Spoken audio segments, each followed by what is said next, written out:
একবার নবী সুলাইমান আলাইহিস সালাম সাইদুন বাদশার মেয়েকে বলল, হে রাজকন্যা, তুমি ইসলাম ধর্ম গ্রহণ করো, তাহলে আমি তোমাকে বিবাহ করে স্ত্রীর মর্যাদা দিতে পারবো।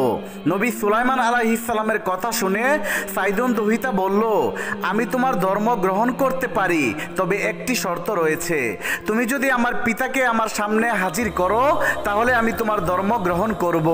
নবী সুলাইমান আলাইহিস সালাম বললেন, হে রাজকন্যা, তুমি তো জানোই ইতিপূর্বে আমি তোমার পিতার সঙ্গে যুদ্ধ করেছি এবং সেই যুদ্ধেই আমি তাকে হত্যা করেছি, তাহলে একজন মৃত মানুষকে কিভাবে আমি তোমার সামনে উপস্থিত করব?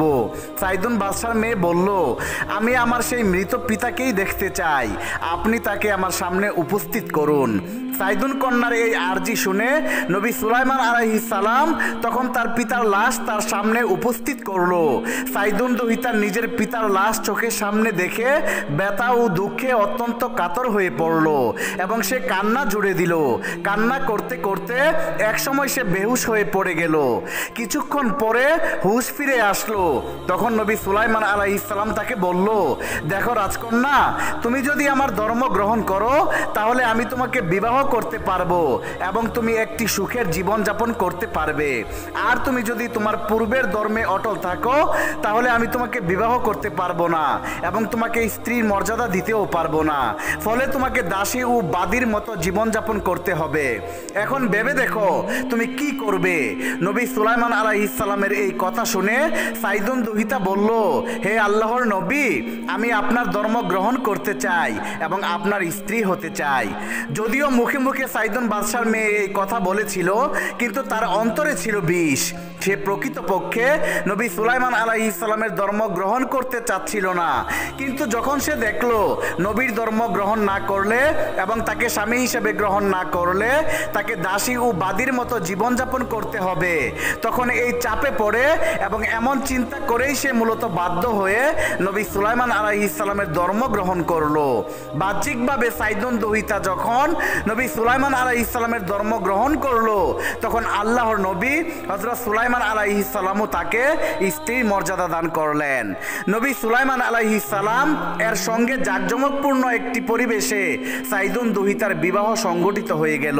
সেই রাজকন্যা এতটাই সুন্দরী ছিল যে নবী সুলাইমান আলাইহিস সালাম তাকে সকল স্ত্রীর চাইতে বেশি ভালোবাসতো এবং তাকে অনেক মর্যাদা ও শান শৌকতের সাথে রাখতে শুরু করলো। আল্লাহর নবী তাকে এতটাই স্বাধীনতা দান করলেন যে তার স্ত্রী কি করছে না করছে তার কোনো খোঁজ খবরই তিনি রাখতেন না এবং কোনো কাজের ব্যাপারে তিনি তাকে জবাবদিহি করতেন না। এভাবেই দিন কেটে যাচ্ছিল। এদিকে পাপিষ্ঠ ইবলিস রাজকন্যার মনের অবস্থা সম্পর্কে জানতো, তাই সে একদিন মানুষ রূপ ধারণ করে তার নিকট এসে বলতে লাগলো, হায়রে কপাল, কি দুর্ভাগ্য তোমার রাজদহিতা, তুমি ছিলে কত বড় ঘরের সন্তান আর তোমার পিতার স্নেহের পাত্রী, কিন্তু আজ দুর্ভাগ্য দেখো, সেই পিতাকে হত্যাকারী একজন নিষ্ঠুর বাদশার সঙ্গেই তোমাকে ঘর সংসার করতে হচ্ছে। আজ তুমি তার সহধর্মিনী। তোমার এই পরিণতির ফলে তোমার পিতা যে কতটা অসন্তুষ্ট এবং তার আত্মা যে কতটা অশান্তি ভোগ করছে তা তুমি উপলব্ধি করতে পারছো কিনা তা আমি জানি না, কিন্তু আমি মর্মে মর্মে তা উপলব্ধি করতে পারছি এবং টের পাচ্ছি।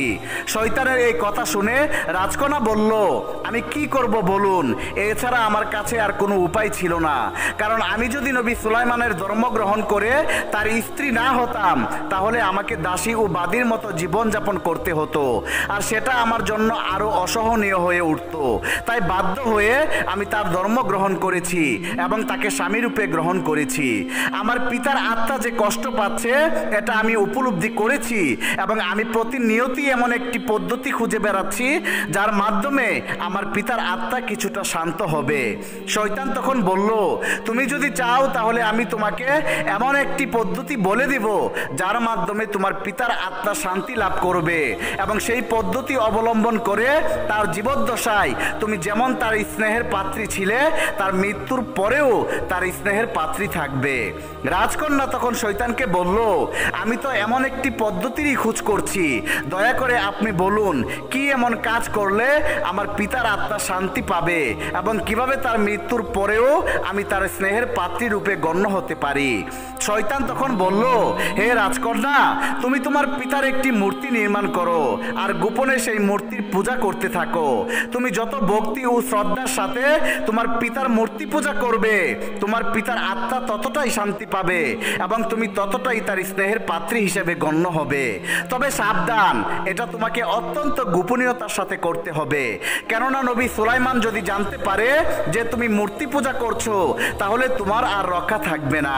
তাই আমি তোমাকে পরামর্শ দিচ্ছি, তুমি নবী সুলাইমানের অগোচরে তোমার পিতার মূর্তিকে পূজা করতে থাকো। তুমি যদি এই কাজ করতে পারো তাহলে তোমার পিতা নিশ্চয়ই তোমার উপর অত্যন্ত সন্তুষ্ট হবেন এবং তার আত্মা পরকালে শান্তিতে বসবাস করতে পারবে। উক্ত কথাগুলো বলে শয়তান সেখান থেকে চলে গেল। অতঃপর শয়তানের কুমন্ত্রণায় পড়ে রাজকন্যা তার পিতার একটি মূর্তি নির্মাণ করলো আর নবী সুলাইমান আলাইহিস সালামের অগোচরে প্রতিনিয়ত ভক্তি ও শ্রদ্ধার সাথে রাজকন্যা উক্ত মূর্তির পূজা করতে লাগলো। আল্লাহর নবী সুলাইমান আলাইহিস সালাম যেহেতু রাজকন্যাকে অনেক ছাড় দিয়ে রেখেছিলেন এবং তাকে অনেক স্বাধীনতা প্রদান করেছিলেন, তাই তিনি আদৌ জানতে পারলেন না তার চোখের অগোচরেই সাইদুন দুহিতা তার পিতার মূর্তি পূজা করছে। আল্লাহ রব্বুল আলামিনের কাছে নবী সুলাইমান আলাইহিস সালামের এই শীতলতা তেমন পছন্দনীয় হয়নি। তিনি আল্লাহর একজন মনোনীত নবী। আল্লাহ রব্বুল আলামিন তাকে এই দুনিয়াতে প্রেরণ করেছেন মূর্তি পূজার ধ্বংস করার জন্য, অথচ সেই নবীর গড়েই মূর্তি পূজা হবে, এটা আল্লাহ রব্বুল আলামিনের কিছুতেই সহ্য হলো না। তাই তিনি তার নবীকে এই ভুলের জন্য একটি শিক্ষা দিতে চাইলেন, কিন্তু তাই বলে এই কথা ভাবার কোনো অবকাশ নেই যে নবী সুলাইমান আলাইহিস সালাম গুনাহ করেছিলেন, কেননা আল্লাহর সকল নবীগণ নিষ্পাপ। আল্লাহর নবী হযরত সুলাইমান আলাইহিস সালামের হাতে একটি আংটি ছিল, সেই আংটির মধ্যে অনেক ঐশী ক্ষমতা ছিল। মূলত সেই ঐশী ক্ষমতার বলেই নবী সুলাইমান আলাইহিস সালাম সকল জিন, পরী ও দেবদানবকে তার বশে রাখতেন।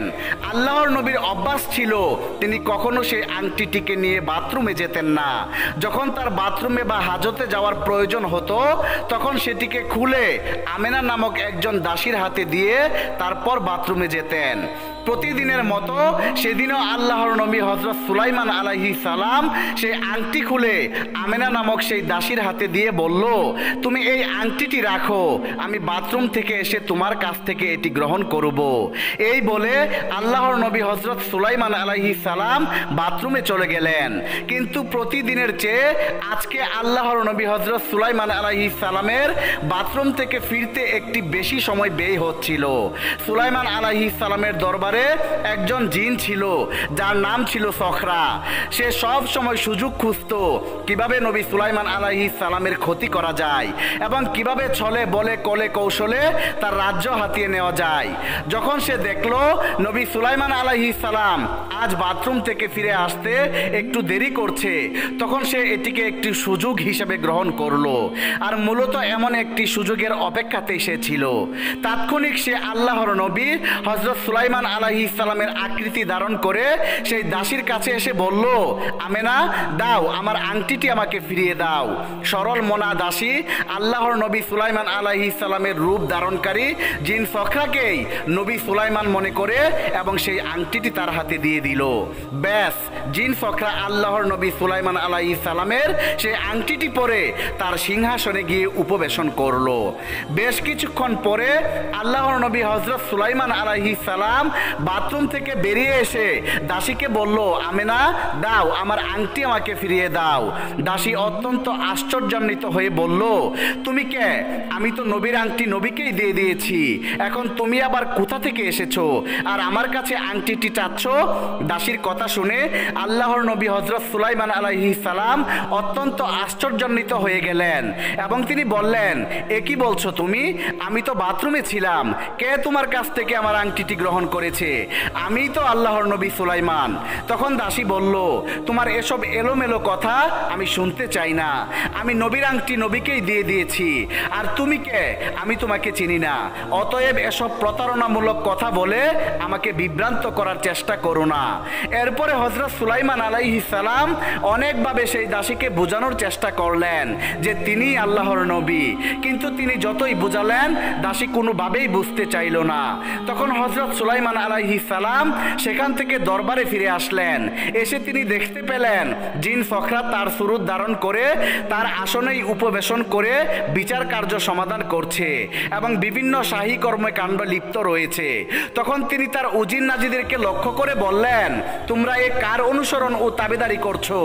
এ তো আমার সুরত ধারণকারী একজন জিন, আর আমি হলাম আল্লাহর নবী সুলাইমান। তোমরা তাকে আমার সিংহাসন থেকে বহিষ্কার করো। সে তোমাদেরকে ধোঁকা দিচ্ছে এবং সে আমার সুরত ধারণ করে আমার আংটি চুরি করে আমার সিংহাসনে উপবেশন করছে। জিন ফখরা যখন আল্লাহর নবী হযরত সুলাইমান আলাইহিস সালামের মুখ থেকে এই কথাগুলো শুনলো, তখন সে রাজ্যের সৈন্যদেরকে নির্দেশ দিল, এই পাগলটা আবার কোথা থেকে এসেছে? তাকে ঘাড় ধাক্কা দিয়ে রাজদরবার থেকে বের করে দাও। তার স্পর্ধা দেখে তো আমি আশ্চর্যান্বিত হয়ে যাচ্ছি। সে আমাকে বলছে আমি নাকি একজন সুরত ধারণকারী জিন। তার মাথা ঠিক নেই। এক্ষুনি তোমরা তাকে আমার দরবার থেকে বহিষ্কার করো। আল্লাহর নবীর সুরত ধারণকারী শয়তান জিনের কথায় দরবারের সৈন্যরা আল্লাহর নবী হযরত সুলাইমান আলাইহিস সালামকে দরবার থেকে বের করে দিল। কোথা থেকে কি হয়ে গেল হযরত সুলাইমান আলাইহিস সালাম কিছুই বুঝতে পারলেন না। তিনি বুঝতে পারলেন না কেন তার আংটিটি চুরি হয়ে গেল এবং কেন আল্লাহ রব্বুল আলামিন তাকে রাজ্যহারা করলেন। আল্লাহর নবী একেবারে অস্থির হয়ে পড়লেন। এরপর তিনি বাইতুল মুকাদ্দাসে গিয়ে আল্লাহ রব্বুল আলামিনের দরবারে ফরিয়াদ করে বলতে লাগলো, হে মাবুদ, আমি জানি না আমার কোন ভুলের কারণে আপনি আমাকে এত বড় পরীক্ষার মধ্যে ফেললেন। হে রহমানুর রহিম, আমি যদি কোনো ভুল করে থাকি তাহলে আপনার কাছেই সেই ভুলের জন্য ক্ষমা প্রার্থনা করছি। হে আমার মাবুদ, দয়া করে আপনি আমাকে জানিয়ে দিন কেন আমি রাজ্যহারা হলাম এবং কেন আমাকে আপনি এত বড় একটি পরীক্ষার মধ্যে নিপতিত করলেন। তখন আল্লাহ রব্বুল আলামিনের পক্ষ থেকে হযরত জিবরাইল আলাইহিস সালাম নবী সুলাইমান আলাইহিস সালামের কাছে ওহী নিয়ে আসলেন এবং তাকে জানিয়ে দিলেন, হে আল্লাহর নবী, আপনার কি মনে আছে ইতিপূর্বে আপনি সাইদুন দহিতাকে বিয়ে করেছিলেন? অত্যন্ত রূপসী ও সুন্দরী হওয়ার কারণে আপনি তাকে অনেক ভালোবাসতেন এবং তাকে অনেক স্বাধীনতা দিয়েছিলেন। কিন্তু আপনি কি জানেন প্রকৃতপক্ষে সে আপনার ধর্ম গ্রহণ করেনি এবং আপনার দৃষ্টির অগোচরে সে তার পিতার মূর্তি পূজা করত। আল্লাহ রব্বুল আলামিন আপনাকে এই দুনিয়াতে মূর্তি পূজা ধ্বংস করার উদ্দেশ্যে পাঠিয়েছেন, অথচ আপনার বাড়িতেই মূর্তি পূজা হবে। আল্লাহ রব্বুল আলামিন এটা সহ্য করবে কিভাবে? আপনি যদি একটু খোঁজখবর রাখতেন এবং তাকে এত বেশি স্বাধীনতা প্রদান না করতেন, তাহলে হয়তো আপনার বাড়িতে মূর্তি পূজার মতো এত বড় জঘন্য পাপ সংগঠিত হতো না। যেহেতু আপনার অসতর্কতার কারণে এমনটি হয়েছে, তাই আল্লাহ রব্বুল আলামিনের পরীক্ষায় এখন আপনাকে ধৈর্য সহকারে উত্তীর্ণ হতে হবে। উক্ত কথাগুলি বলে হযরত জিবরাইল আলাইহিস সালাম অদৃশ্য হয়ে গেলেন। হযরত জিবরাইল আলাইহিস সালামের পক্ষ থেকে আল্লাহর নবী হযরত সুলাইমান আলাইহিস সালাম এই সংবাদ জানার পরে বুঝতে পারলেন আসলে ভুল তারই হয়েছে। তিনি যদি তখনই সেই রাজকন্যাকে হত্যা করে ফেলতেন অথবা তাকে এতটা স্বাধীনতা প্রদান না করতেন, তাহলে হয়তোবা আজ এই ভুল হতো না। অতঃপর আল্লাহর নবী হযরত সুলাইমান আলাইহিস সালাম সন্তুষ্ট চিত্তে আল্লাহ তাআলার ফয়সালা মেনে নিলেন এবং আল্লাহ তাআলার পক্ষ থেকে একটি সিদ্ধান্ত আসার আগ পর্যন্ত তিনি একনিষ্ঠভাবে আল্লাহর কাছে ক্ষমা প্রার্থনা করে যেতে লাগলেন। দিবারাত্র আল্লাহ তাআলার কাছে ক্রন্দন করতে করতে একসময় হযরত সুলাইমান আলাইহিস সালাম ক্ষুধার জ্বালায় অস্থির হয়ে পড়লেন। বাধ্য হয়ে তিনি বাইতুল মুকাদ্দাসের নিকটবর্তী একটি গ্রামে চলে গেলেন। গ্রামবাসীদের নিকট গিয়ে আল্লাহর নবী হযরত সুলাইমান আলাইহিস সালাম বললেন, হে ভাইরা, আপনারা আমাকে একটি কাজ দিন, আমি ক্ষুধার জ্বালায় অনেক অস্থির হয়ে পড়েছি। গ্রামবাসীরা বলল, কাজ করার দরকার নেই, আমরা আপনাকে এমনিতেই খাবার দেব, আমাদের কাছে অনেক দান খয়রাত রয়েছে। কিন্তু আল্লাহর নবীরা কখনোই দান খয়রাতের খাবার গ্রহণ করতে পারেন না। নবী সুলাইমান আলাইহিস সালাম তাদের কথা শুনে বললেন, আমি আপনাদের দান ও সদগার মাল গ্রহণ করব না, বরং আমি নিজের হাতে কাজ করে সেই পারিশ্রমিকের টাকা দিয়ে আমার খাবার অর্জন করতে চাই। দয়া করে আপনারা আমাকে একটি কাজ দিন। গ্রামবাসীরা বলল, আমাদের কাছে এমন কোনো কাজ নেই যে কাজে আমরা আপনাকে নিযুক্ত করতে পারি, দয়া করে অন্য কোথাও দেখুন। এভাবে আল্লাহর নবী হযরত সুলাইমান আলাইহিস সালাম হন্য হয়ে একটি কাজের অন্বেষণ করতে লাগলেন, কিন্তু কোথাও তিনি কোনো কাজ পাচ্ছিলেন না। পরিশেষে তিনি একটি নদীর তীরে গিয়ে দেখলেন এক জেলে মাছ শিকার করছে। তিনি সেই জেলেকে করুণ কণ্ঠে বললেন, হে আল্লাহর বান্দা, আপনার কাছে কি আমার জন্য কোনো কাজের ব্যবস্থা হবে? আমি অনেক দিন ধরে ক্ষুধার্ত ও পিপাসার্ত, আর আমি চাই নিজের হাতের উপার্জন দিয়েই আমি আমার ক্ষুধা ও তৃষ্ণা নিবারণ করব। যদি আপনি আমাকে একটা কাজের ব্যবস্থা করে দিন তাহলে আপনার প্রতি আমি চিরকৃতজ্ঞ থাকব। নবী সুলাইমান আলাইহিস সালামের করুণ কণ্ঠের এই কথাগুলো শুনে জেলের মনে দয়া হলো। তখন সে বলল, তুমি আমার সঙ্গে থাকতে পারো, ভোর হতে সারাদিন আমার সঙ্গে কাজ করবে, বিনিময়ে সন্ধ্যা বেলায় তুমি 2টি মাছ পাবে। জেলের কাছ থেকে এই কাজের অফার পেয়ে সুলাইমান আলাইহিস সালাম তাকে বললেন, হে আল্লাহর বান্দা, আমি নির্দ্বিধায় আপনার কাছ থেকে এই কাজ গ্রহণ করতে রাজি আছি। আপনি আমাকে যত সামান্যই বেতন প্রদান করেন না কেন আমার কোনো আপত্তি নেই। শুধু আমি চাই হালালভাবে রুজি উপার্জন করে আমার ক্ষুধা ও তৃষ্ণা নিবারণ করতে।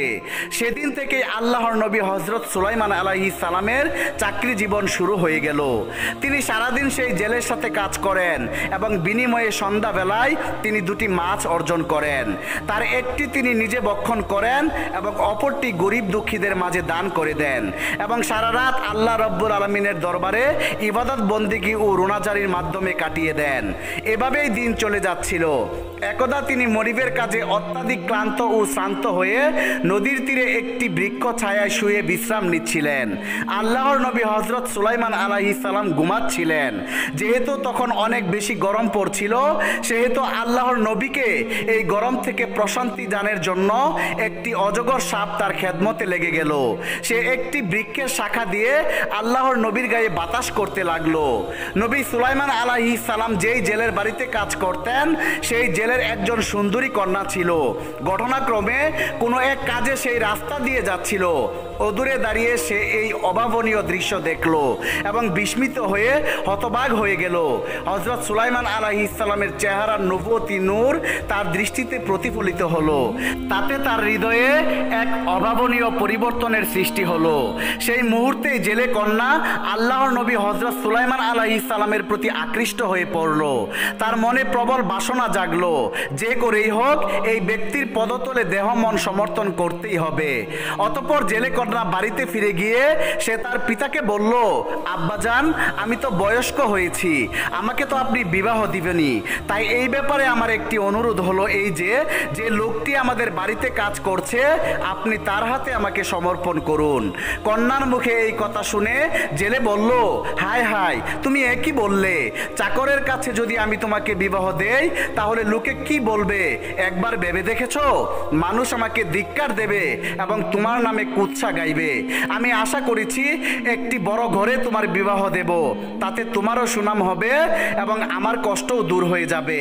পিতার কথা শুনে কন্যা বলল, আব্বাজান, আমি সেই লোকটির ব্যাপারে আপনাকে কিছু আশ্চর্যজনক তথ্য দিতে চাই। যদি আপনি আমাকে তার সঙ্গে বিবাহ না দেন তাহলে জীবনে আমি কারো সঙ্গেই বিবাহ বসবো না, আমি চিরকুমারী হয়ে থেকে যাব। তখন জেলে বলল, আচ্ছা বলো তো দেখি, তুমি তার মধ্যে এমন কি দেখলে যার কারণে তাকে বিবাহ করার জন্য পাগল হয়ে গিয়েছো? তখন জেলে কন্যা বলল, আব্বাজান, আজ দুপুরে কোনো এক কাজে আমি নদীর রাস্তা দিয়ে হেঁটে যাচ্ছিলাম। তখন আমি দেখলাম সেই লোকটি একটি গাছের ছায়ায় বিশ্রাম নিচ্ছিল। অত্যধিক গরম হওয়ায় সে ঘেমে যাচ্ছিল। এমন সময় দেখতে পেলাম একটি অজগর সাপ এসে তাকে বাতাস করছে এবং তার শান্তি ও বিশ্রামের ব্যবস্থা করে দিচ্ছে। সেই সময় আমি তার চেহারায় নবুয়তের জেতি দেখতে পেয়েছি। ও আব্বাজান, এই কারণেই মূলত আমি তাকে বিবাহ করতে চাই, অন্য কোনো কারণ বা উদ্দেশ্য আমার নেই। কন্যার মুখ থেকে এইসব অলৌকিক কথা শুনে জেলে বলল, ও আম্মাজান, যদি তোমার কথা সত্যি হয়ে থাকে তাহলে তো এটা একটা বড় সৌভাগ্যের ব্যাপার, আর এমন হলে তার সঙ্গে তোমাকে বিবাহ দিতে আমার কোনোই আপত্তি নেই, কারণ আল্লাহর কোনো নবীর সঙ্গে নিজের কন্যাকে বিবাহ দিতে পারা দুনিয়ার সবচাইতে বড় সৌভাগ্যের কাজ। তখন জেলের মনেও বাসনা জাগলো যে তার সুন্দরী কন্যাকে হযরত সুলাইমান আলাইহিস সালামের হাতে তুলে দিবেন।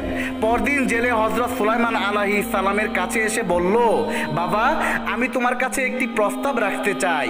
তুমি যদি মেহেরবানি করে সেই প্রস্তাবটি গ্রহণ করো তাহলে আমি তোমার প্রতি চিরজীবন কৃতজ্ঞ থাকব। আল্লাহর নবী সুলাইমান আলাইহিস সালাম জেলের কথা শুনে বলল, আপনি নির্ভয় ও নিঃসংকোচে বলুন কি প্রস্তাব আমার নিকট রাখতে চান। আর আমি তো একজন নিঃস্ব ও ফকির মানুষ, যদি তারপরেও আল্লাহ রব্বুল আলামিন আমাকে সামর্থ্য ও তৌফিক দান করেন অবশ্যই আপনার দাবি আমি পূরণ করার চেষ্টা করব।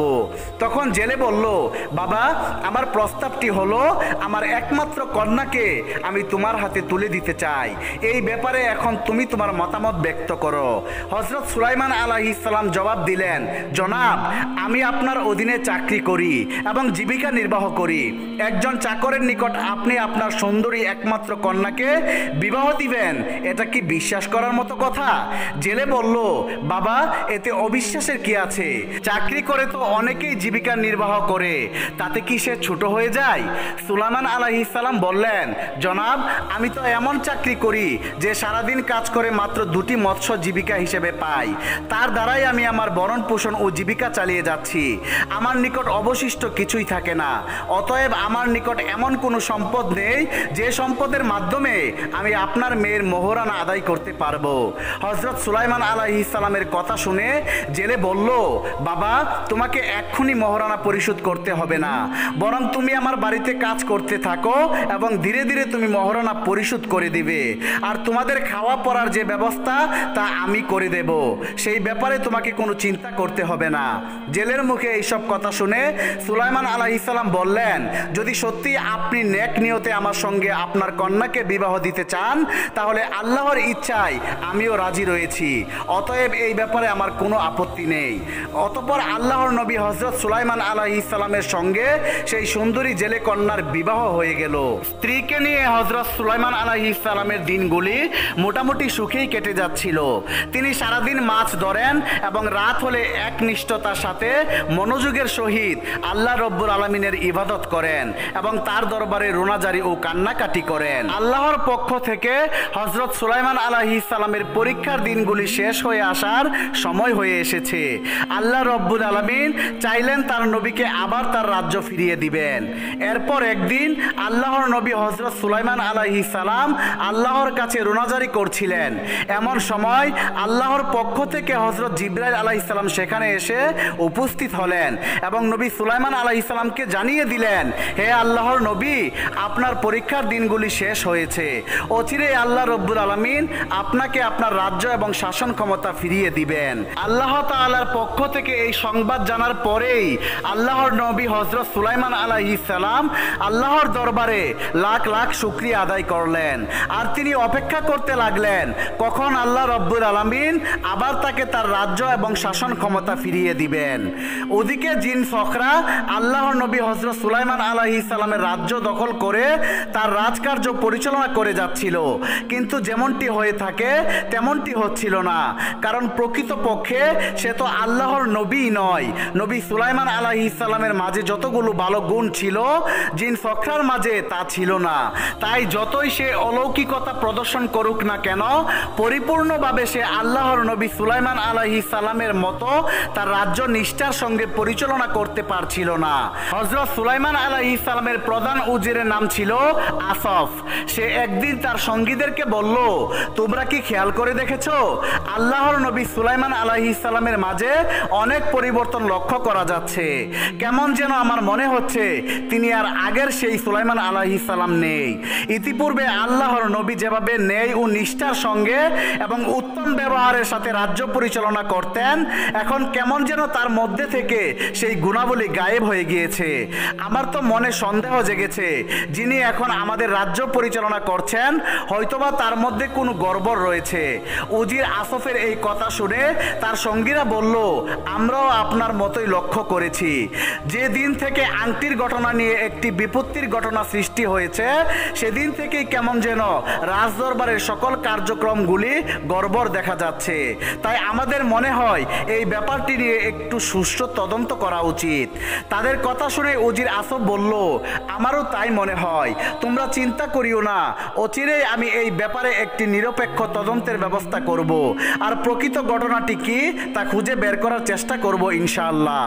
এরপর প্রধান উজির আসফ বিষয়টি তদন্ত করার জন্য হযরত সুলাইমান আলাইহিস সালামের খাস মহলে উপস্থিত হলেন এবং খাস মহলের বাদী আমেনার কাছে জিজ্ঞাসা করলেন, আচ্ছা বলো তো, আমাদের বাদশাহ হযরত সুলাইমান আলাইহিস সালাম আজকাল কোথায় অবস্থান করেন? বাদী জবাব দিল, আজ 40 দিন যাবৎ তার কোনো সংবাদ আমরা জানি না। মহলের সকলেই মনে করেছিলাম তিনি সম্ভবত বর্তমানে বাড়ির বাইরে অবস্থান করতেছেন। আমি তার সেই খাস বাদী যার নিকট তিনি বাথরুমে যাওয়ার পূর্বেই আংটি জমা করে রাখতেন, কিন্তু আজ 40 দিন হয়ে গেল তিনি বাথরুমে যাচ্ছেন না এবং আমার কাছে আংটিও জমা করে রাখছেন না। আর আমি আরও একটি বিষয় লক্ষ্য করেছি, তিনি কখনোই খাস মহলের ভিতরে প্রবেশ করেন না। আমি খোঁজ নিয়ে দেখেছি তিনি বাইরের মহলেই থাকেন। এই ব্যাপারে আমার মনে সন্দেহের জন্ম হয়েছিল, আমি আপনাকে বিষয়টি জানাতেও চেয়েছিলাম। বাদীর কথা শুনে উজির আসফ বলল, এবার বুঝলাম নিশ্চয়ই কোনো গুরুতর ব্যাপার ঘটেছে, অতএব সঠিক একটি পরীক্ষা করার দ্বারা ব্যাপারটি উন্মোচন করা উচিত। এরপর উজির আসফ 40 জন তাওরাতের কারীকে ডেকে বলল, তোমাদের কাজ হলো আজ তোমরা বাদশাহ সুলাইমান আলাইহিস সালামের সিংহাসনের কাছে বসে উচ্চ সুরে তাওরাত গ্রন্থ তেলাওয়াত করবে। যদি তোমাদের তেলাওয়াত শুনে বাদশাহ সুলাইমান তার সিংহাসনে টিকে থাকে এবং তার মধ্যে কোনো প্রতিক্রিয়া দেখা না যায়, তাহলে বোঝা যাবে প্রকৃতপক্ষে সেই আল্লাহর নবী। আর যদি সে কোনো জিন বা দেবদানব হয়ে থাকে, তাহলে অবশ্যই সে তাওরাতের তেলাওয়াত শুনে টিকতে পারবে না এবং তার আসল রূপে ফিরে আসবে। অতঃপর উজিরের নির্দেশ মতো তাওরাতের কারীরা আল্লাহর নবী হযরত সুলাইমান আলাইহিস সালামের সিংহাসনের পাশে গিয়ে উচ্চ সুরে তাওরাত গ্রন্থ তেলাওয়াত আরম্ভ করে দিল। কাফের জিন ফখরা তখন আল্লাহর নবী হযরত সুলাইমান আলাইহিস সালামের বেশে তার সিংহাসনে উপবিষ্ট ছিল, কিন্তু পবিত্র গ্রন্থ তাওরাতের তেলাওয়াত সে আর সহ্য করতে পারছিল না। আল্লাহর বাণী তার কর্ণকুহরে প্রবেশ করার সঙ্গে সঙ্গেই তার পুরো শরীরে জ্বালাপোড়া শুরু হয়ে গেল। সে তার আঙ্গুলগুলো তার কানে প্রবেশ করাতেই লাগলো, কিন্তু তাতেও কাজ হলো না। যেহেতু কারীরা উচ্চ সুরে তাওরাত গ্রন্থ তেলাওয়াত করছিল, সেহেতু তার কানে আঙ্গুল ঢুকানোর পরেও তাওরাতের বাণী তার কানে পৌঁছে যাচ্ছিল। পাপিষ্ট কাফের ফখরার দেহ মনে অগ্নিদহন শুরু হয়ে গেল। সে আর এক মুহূর্তেও টিকতে পারল না। দ্রুত সে হযরত সুলাইমান আলাইহিস সালামের সিংহাসন পরিত্যাগ করে তার আসল রূপে ফিরে আসলো। তার আসল রূপ দেখে রাজ্যের সবাই বুঝতে পারলো এতদিন সে তাদেরকে ধোঁকা দিয়েছে, কিন্তু যেই না তারা তাকে পাকড়াও করতে যাবে, অমনি জিন সখরা তাদের কাছ থেকে পালিয়ে একটি সমুদ্রের কিনারায় এসে উপস্থিত হলো। সখরা বুঝতে পারলো তার চালাকি ফাঁস হয়ে গিয়েছে, এখন আর তার রক্ষা নেই। আর সে এই কথাও বুঝতে পারলো যে এখন আল্লাহর নবী হযরত সুলাইমান আলাইহিস সালামের আংটি হাতে রেখে আর কোনো লাভ নেই। অতএব জিন সখরা উক্ত ঐশী আংটি খুলে সমুদ্রে নিক্ষেপ করলো এবং সে আল্লাহর নবী হযরত সুলাইমান আলাইহিস সালামের শাস্তি থেকে নিজেকে রক্ষা করার জন্য এক গহীন জঙ্গলে পালিয়ে গেল। জিন ফখরা সেই আংটিটি সমুদ্রে নিক্ষেপ করার সঙ্গে সঙ্গে একটি মাছ তা গিলে ফেললো। প্রতিদিনের মতো আল্লাহর নবী হযরত সুলাইমান আলাইহিস সালাম এবং তার শ্বশুর মৎস্য শিকার করার জন্য নদীতে আসলো। তারা আল্লাহর নামে নদীতে জাল ফেললো। আল্লাহর কি অসীম কৃপা যে মাছটি আল্লাহর নবী হযরত সুলাইমান আলাইহিস সালামের আংটিটি গিলে ফেলেছিল, সেই মাছটি তাদের জালে আটকে গেল, কিন্তু তখনও তারা কিছুই বুঝতে পারলো না। সারাদিন মৎস্য শিকার করার পরে সন্ধ্যাবেলায় তার শ্বশুর তাকে দুটি মাছ দিল। হযরত সুলাইমান আলাইহিস সালাম সেই মাছগুলো নিয়ে তার বাড়িতে আসলেন এবং একটি মাছ তার স্ত্রীকে দিয়ে বললেন, তুমি মাছটি কেটে কুটে রান্না করো, আমি অপর মাছটি বাজারে বিক্রি করে অন্যান্য প্রয়োজনীয় জিনিসপত্র ক্রয় করে নিয়ে আসছি। এই বলে আল্লাহর নবী তার স্ত্রীকে মাছটি দিয়ে অপর মাছটি বিক্রি করার জন্য বাজারে চলে গেল। এদিকে তার স্ত্রী মাছ কুটতে বসলো। যখন সে মাছটির পেট ছিঁড়ে ফেললো, তখনই এমন সময় সেই মাছের পেট থেকে উজ্জ্বল একটি আংটি বের হয়ে আসলো। আংটিটির উজ্জ্বলতা এতই বেশি ছিল যে আল্লাহর নবী হযরত সুলাইমান আলাইহিস সালামের স্ত্রী চোখ যেন জ্বলসে যাচ্ছিল। এই অবাক কাণ্ড দেখে সুলাইমান আলাইহিস সালামের স্ত্রী একেবারেই বিস্মিত হয়ে পড়ল। সে কি করবে কিছুই ঠিক করতে পারছিল না। আল্লাহর নবী হযরত সুলাইমান আলাইহিস সালাম ইতিমধ্যেই সেই মাছটি বিক্রি করে বাজার থেকে ফিরে আসলো। তখন তার স্ত্রী তাকে বলল, হে আমার প্রাণের স্বামী, আজ একটি অভাবনীয় ঘটনা ঘটে গেছে। হযরত সুলাইমান আলাইহিস সালাম বললেন, কি হয়েছে বলো। তখন তার স্ত্রী বলল, আপনি আমাকে যেই মাছটি রান্না করার জন্য দিয়ে গিয়েছিলেন, আমি যখন তার পেট ফাড়লাম তখন সেই মাছের পেট থেকে একটি আংটি বের হয়ে আসলো। সেই আংটির উজ্জ্বলতা এতই বেশি ছিল যে আমার চোখ জ্বলছে যাচ্ছিল। এখন দেখুন সেই আংটি দেখার সঙ্গে সঙ্গেই আল্লাহর নবী হযরত সুলাইমান আলাইহিস সালাম চিনতে পারলেন এটিই তার সেই ঐশী আংটি। আর তখন তিনি বুঝতে পারলেন আল্লাহ রব্বুল আলামিন এভাবেই তাকে তার রাজ্য এবং ক্ষমতা ফিরিয়ে দিয়েছেন এবং আল্লাহ রব্বুল আলামিন তার তওবা কবুল করেছেন। অতঃপর তিনি আংটিটি নিজের আঙ্গুলে পরিধান করলেন। আল্লাহর নবী সুলাইমান আলাইহিস সালাম আংটিটি তার আঙ্গুলে পরিধান করার সঙ্গে সঙ্গে হাজার হাজার জিন পরি দেব দানব তার চারপাশে উপস্থিত হয়ে লাগলো। মুহূর্তেই পরিবেশ পরিবর্তিত হয়ে গেল। এসব দৃশ্য দেখে আল্লাহর নবী হযরত সুলাইমান আলাইহিস সালামের স্ত্রী কিছুই বুঝতে পারল না। সে অবাক দৃষ্টিতে তাকিয়ে রইল। তার অন্তরে ভীতির সঞ্চার হতে লাগলো, কারণ ইতিপূর্বে সে কখনোই এত জিন ও দেবদানবকে দেখেনি। তখন আল্লাহর নবী হযরত সুলাইমান আলাইহিস সালাম তাকে সান্ত্বনা দিয়ে বললেন, হে আমার প্রাণের স্ত্রী, তোমার ভয় পাওয়ার কোনো কারণ নেই। এরা সবাই আমার তাবেদার ও অনুগত। এরা তোমার কোনো ক্ষতি করবে না। আর তুমি জেনে রাখো, আমি এই যুগের নবী সুলাইমান, আমি সেই বাদশাহ সুলাইমান যে তোমাদের রাজ্য পরিচালনা করে থাকি। এরপর আল্লাহর নবী হযরত সুলাইমান আলাইহিস সালাম তার স্ত্রীকে সকল ঘটনা খুলে বলল। সকল ঘটনা শুনে আল্লাহর নবী হযরত সুলাইমান আলাইহিস সালামের স্ত্রী আল্লাহ তাআলার দরবারে অসংখ্য শুকরিয়া আদায় করতে লাগলেন। অতঃপর আল্লাহর নবী হযরত সুলাইমান আলাইহিস সালাম তার স্ত্রী এবং শ্বশুরকে নিয়ে তার রাজ্যে ফিরে আসলেন। অতঃপর সাইদু দুহিতা সেই কাফের রাজকন্যা এবং জিন ফখরাকে তার সামনে উপস্থিত করা হলো। এরপর আল্লাহর সাথে নাফরমানি এবং ধোঁকাবাজির অপরাধে তাদের দুজনের মৃত্যুদণ্ড কার্যকর করা হলো। প্রিয় দর্শক, এই ছিল সেই কাহিনী যার কারণে আল্লাহর নবী হযরত সুলাইমান আলাইহিস সালাম একজন জেলের মেয়েকে বিবাহ করেছিলেন। আল্লাহ রব্বুল আলামিন আমাদের সবাইকে এই কাহিনী থেকে শিক্ষা লাভ করে আমাদের সুন্দর জীবন গঠন করার তৌফিক দান করুন। আমিন।